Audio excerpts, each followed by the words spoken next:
شاب عمره في 18 من العمر اتصل علي في وقت الظهيرة: فلان هل أتيت إلينا إلى المغسلة؟ ولم؟ قالوا: هنا حادث مروري بشع ويوجد 3 من الشباب ويريدون رابعا معهم يغسل.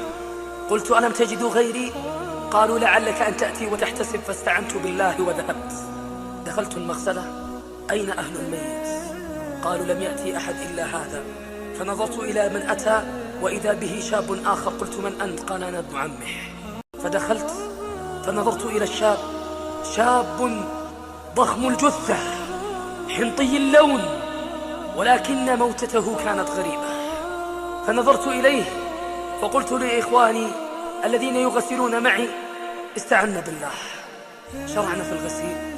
يا الله يا الله، كم تعبنا في تغسيله. الصالحون لا يتعب في تغسيلهم، أما الطالحون يتعب حتى في تغسيلهم. إذ بنا نقلبه فرأينا شيئا غريبا، رأينا لونه بدأ يتحول إلى السواد شيئا فشيئا. فقلت لإخواني الذين يغسلون، إخواني في الله: أسرعوا. فأسرعنا ثم حملناه فوضعناه على الكفن. والله الذي لا إله غيره، والله الذي لا إله غيره، ما إن وضعناه على الكفن وإذ برائحة كريهة تخرج منه لا ندري من أين خرجت، رائحة لا تشبهها رائحة المجاري حتى أكرمكم الله. والله ما شممت أنتن منها البتة. خرجنا الذي يكح والذي يخرج ما في بطنه والذي يتألم من الرائحة.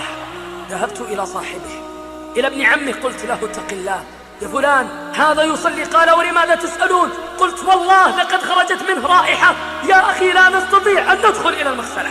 ثم دخلنا مسرعين، ثم فتحنا المراوح والشفاطات، ثم كفناه بسرعة، عطرنا المكان وأخرجناه. قلنا لصاحبه: اذهب به.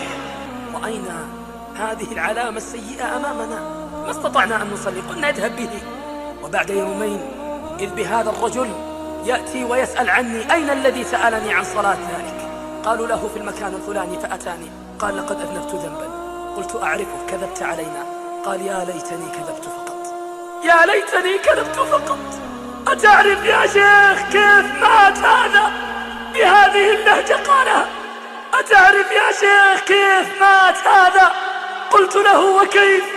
قال: هذا لا يصلي صلاة منذ عرفته، وهذا قبل أن يموت قد فعل جريمة اللواط ولم يغتسل حتى منها. أتعرفون لماذا خرجت تلك الرائحة؟ لكي يفضحه الله في الدنيا قبل الآخرة.